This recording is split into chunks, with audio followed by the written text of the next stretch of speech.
toy were we using? Where did the toy go? Huh? We had a good one. Where'd you put it? Let's use this one. Use the tug on the rope.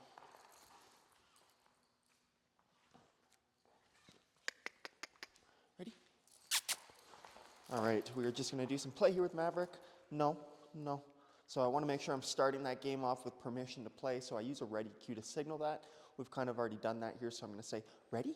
And that means he's gonna be able to get excited, but until I tell him a release word or a marker to bite the toy, which is gonna be YES in this case, he shouldn't bite it. Ready? Yes! I just don't wanna keep him teased up too long there, because obviously he's gonna get either distracted or he's gonna start making mistakes that I don't want him to make. So again, we start that game with, you ready? We get him kind of pumped up for it. Get him excited, show him that you have the toy and that you're ready to play with him. Good boy, oh. And that you're ready to play with him. And then when you're ready, you can say YES to make sure he knows he can bite that toy. We just want to make sure he's not biting that toy until we say YES. Yeah, good. All right.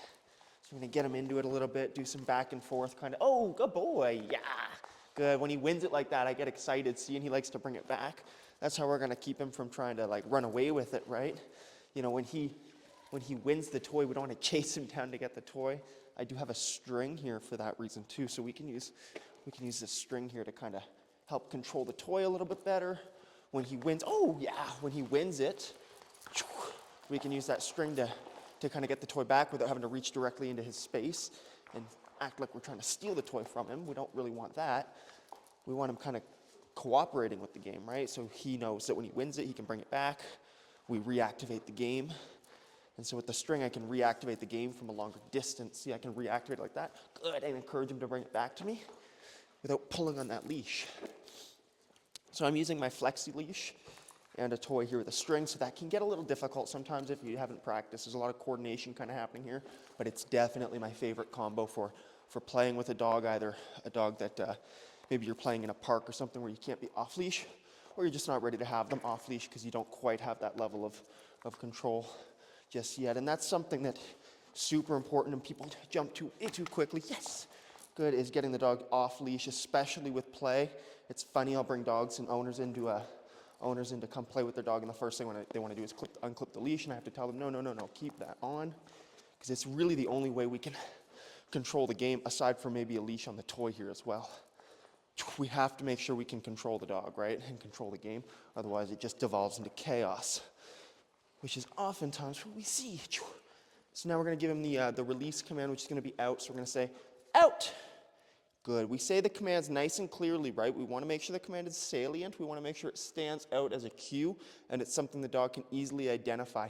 Yes. And that goes for my YES marker as well. When I say that yes, I'm not just saying it like I'm saying it right there, right? It's not just yes, it's yes. And then he knows he can bite it. Good boy, he rebit it there when I said yes. Nice. Good boy. Yeah. Oh, yeah. Out. Good. So now when we out him, he's not allowed to, nope, no. Not allowed to have the toy until we give him that YES command, right? No. And that's something that we haven't really worked on a whole lot with them yet, with like teasing the toy up a little bit and moving it around. But this is where we start to get that impulse control. Yes.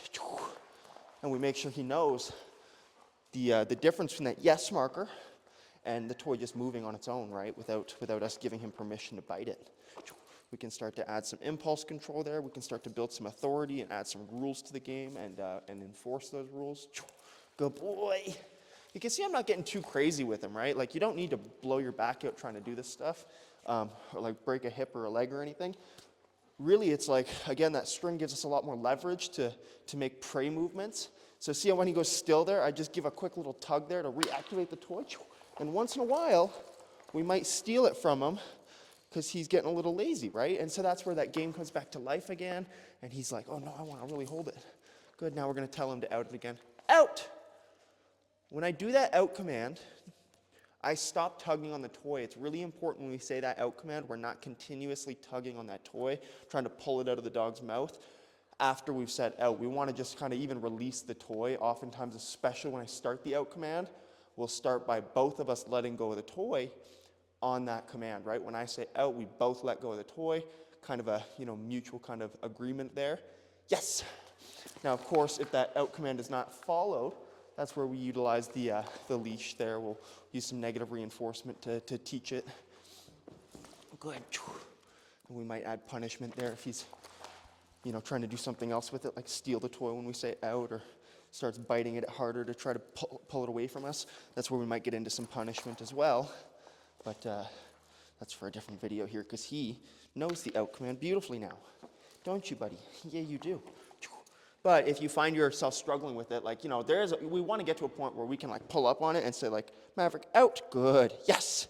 That kind of stuff is important to practice for sure, and to get to that point, but it's a more advanced skill. It's not something your dog's going to get right off the bat. Yeah.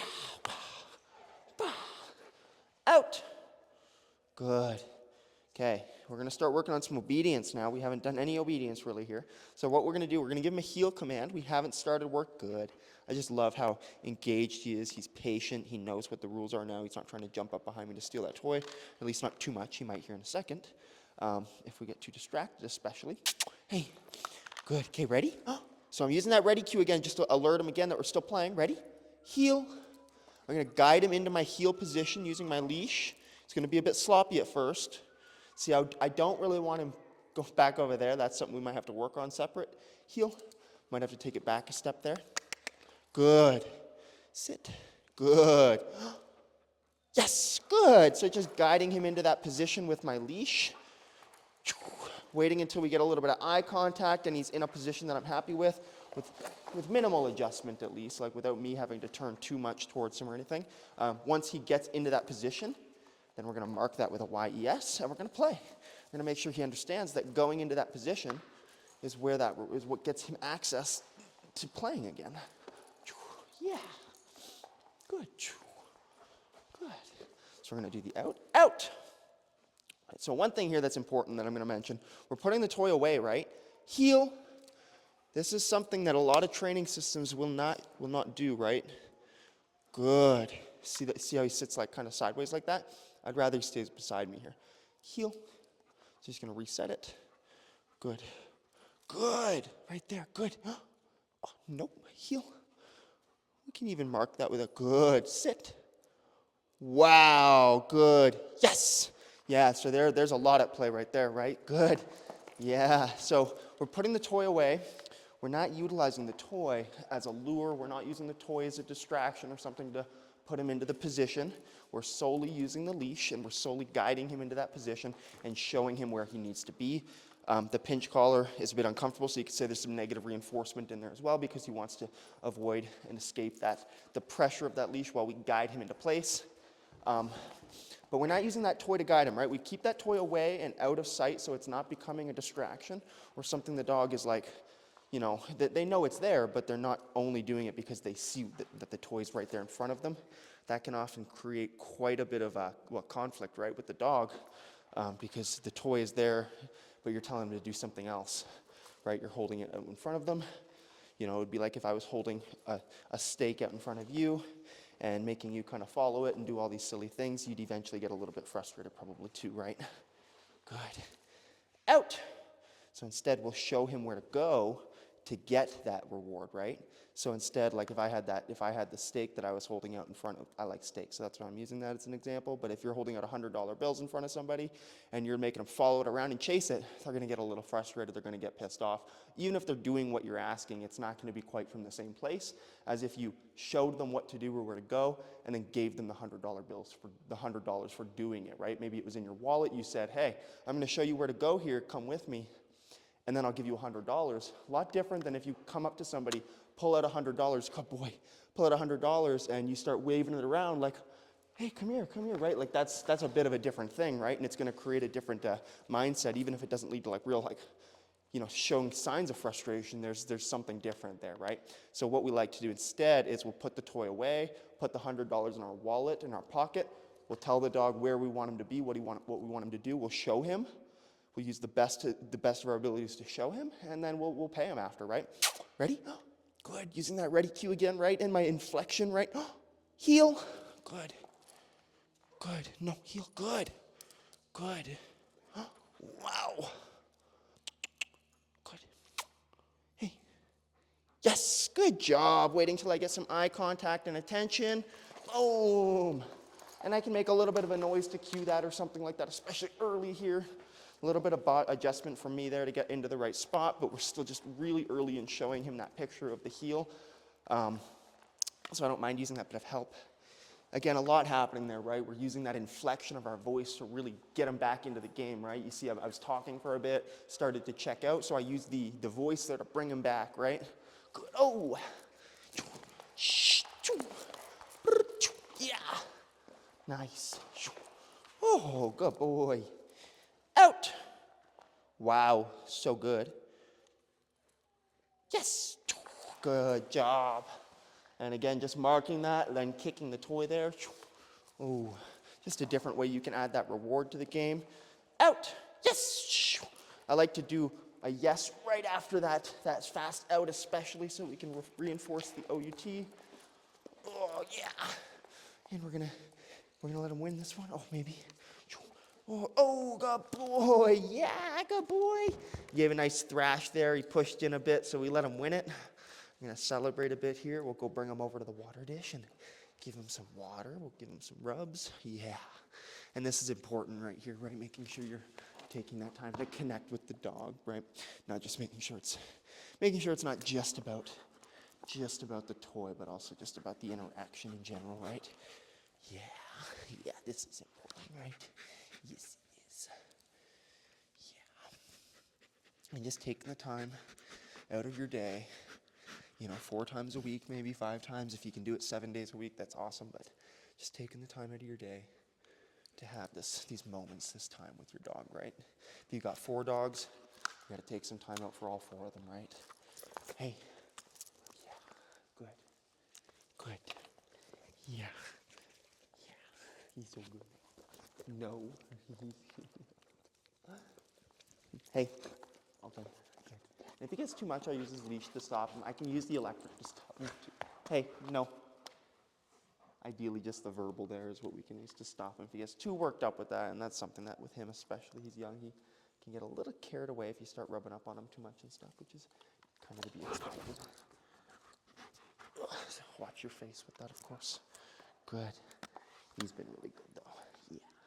And he usually listens pretty good if I tell him to settle down. I might tell him nope or all done there if he starts getting too worked up, but then I will back it up with the leash if I need to. Hey. Wow. Look at him. Look at him little eyeballs. He is. If you could see his eyeballs right now, you would see he's just like, he is tired. Hey. Was that a lot? Hey, let's get out some water. Come here. Give him some water. I love to take the water breaks here during the play. Just give him a second to kind of cool off. We can maybe start up another round here and get back into some more healing. I think that would be great. We don't need to have super short sessions here. We can take little breaks and we can keep things going. And it actually will really help that learning process. A lot of people are really into the idea like, you teach your dog something new, they do really good, run and put them away right away kind of thing. And I mean, I kind of get the ideas behind that, and I'm not going to say it doesn't work, but I also really, to me, it makes a lot more sense to just hang out and maybe celebrate the victory a little bit, let them cool off and sit and soak it up with you a little bit, and then maybe get back into some more of it too, right? Like it doesn't need to be one of those things that you put the dog away as soon as they do it, right? I would like to, I think of like, I used to do motocross, right? So I used to do motocross, and we would we'd spend time trying to get the jumps just right with our bikes, and you would hit it and you would finally get the jump just right, and it would feel so good, but you would want to do it a dozen more times after that so you could feel that feeling a dozen more times, right? Because when you get it right, of course, it feels super good. Everybody celebrates, everybody gets excited, you get excited, especially when you did it right and you tried really hard to do it properly. You get it right, the last thing you want to do is like turn your bike off and not do it again, right? It's not really the idea there, right? So definitely getting some more reps after being successful with it. Once he's kind of learned it, we can kind of keep improving on it. Good. Yeah, there's the situations where it will go downhill from there, but it doesn't mean like we have to do one good rep and put them away, right? Good. Ready? Yes. Good job. Okay, we're back into it again. We'll just do a short little round here. A couple heels again. Good. Good. Good. Yeah. Oh. And it's about the interaction, not the behavior as well, right? So that's kind of part of this too. Not just putting him away after he does a good heel, especially while we're teaching it. Good. Out. Good. No. Good. Heel. Guiding him into the position. Nope. Heel. Good. Good. Ooh, I could have guided him a little better there. Heel. Good. Good. I'm using my back leg. Good. Yeah. Good. Nope. Nope. Heel. I want him to kind of, come on. A little bit of frustration there. He's trying to offer some alternative behaviors. Heel. Good. Good. Good. No. No. Heel. So I could make this a bit easy. I might need to make this sit. Good. There we go. Yeah. Yes. Good job.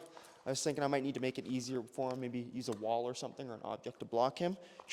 But instead I decided I would use that sit command. Once he came into the approximate position of that heel, I just threw out the sit command, which of course he knows, and that's what we want him to do.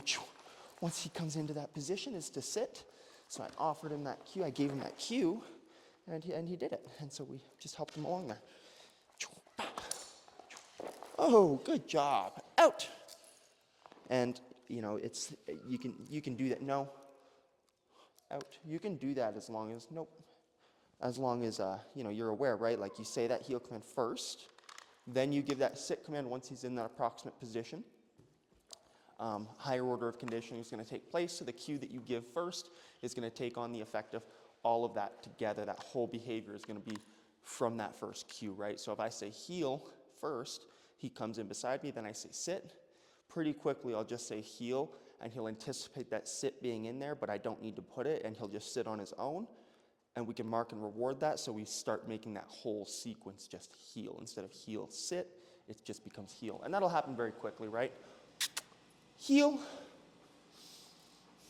Whatever comes first in that sequence, sit, will take on, nope, heel. Hey, come on. Good, sit. Sit, good, good. Yes, good. Whatever comes first in that sequence will take on the effect of that whole chain of behaviors to some extent. Oh no, what happened? Oh no, what happened?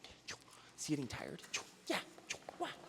Is he getting tired? He's probably getting a little tired here too, right? So that's okay. Maybe do a couple more with him. Out. Good. Yes. That's another one, right? It's like, as we get tired, this stuff is going to get a little more sloppy, right? So we do have to keep that in mind and make sure we're not getting him too exhausted to the point where he can't perform the behaviors with any kind of proficiency. Out. Good. Ready? Heel. Good. Nice. Sit. Oh, so close. Heel. Nope. Nope. Hey. Good. So there I'm marking that with a nope just to let him know no reward. Hey. Maverick. Ready? Heel. Good. Good. Heel. Good. Sit. Perfect. Good. Yes. Good. Wow. All right, buddy. Oh, no, wrong part. Wrong part. Yeah, good. And again, just getting a little distracted. The heaters went on and stuff there, so he got a little distracted. And again, he's getting tired here. Losing a little bit of that excitement and that motivation here. But I like that he's still making the effort to do the behaviors. I had to cue him back up again with the ready cue there, which is okay. Out. Oh, good. Yes. And I could do a better job probably of increasing that play window. So between each behavior, just kind of spending a little more time playing with him would be nice. Out. Good. Tucking that toy away. Ready? Heel. A little bit of guidance. Heel. Good. Nice. Sit. Good. Ready? Yes. And then a nice separation from the YES to pulling my toy out. We don't want to rush that. That's, again, another mistake a lot of trainers will make, and they'll teach it on purpose, right, without realizing it's a big, big mistake. but they'll say that command, that marker, I should say, that release marker, and then they'll immediately go to throw the toy out, or the toy will like immediately drop out in front of the dog with zero delay. Or like they'll say yes, and they'll whip the toy out in front of them as quickly as they can to get that toy to the dog after they said the marker word. But it's like kind of the total wrong idea of what we want to do with a marker. Yes. And you're going to get a lot of, you're going to get a lot of that anticipation in there, right? Because you're kind of tricking the dog.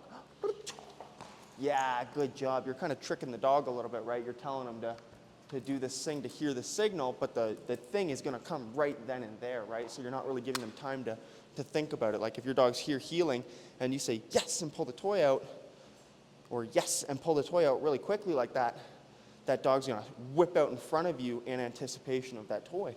Whereas if you say, you have your marker, you say yes. You take a few steps away, you pull the toy out, however you want to do that, but the dog is no longer like thinking, got to get out there to get the toy. I've got to get out there to get the toy. They're not thinking like that anymore. They know that they have time between that yes signal, that marker, and the time that the reward's going to be presented. They have time to remove themselves from the behavior, and they don't need to be anticipating anything because there's nothing to anticipate. So that's, again, something to keep in mind there, and that's going to end our play session. He's getting a little bit bored, as you can tell, so hopefully that's helpful for everybody.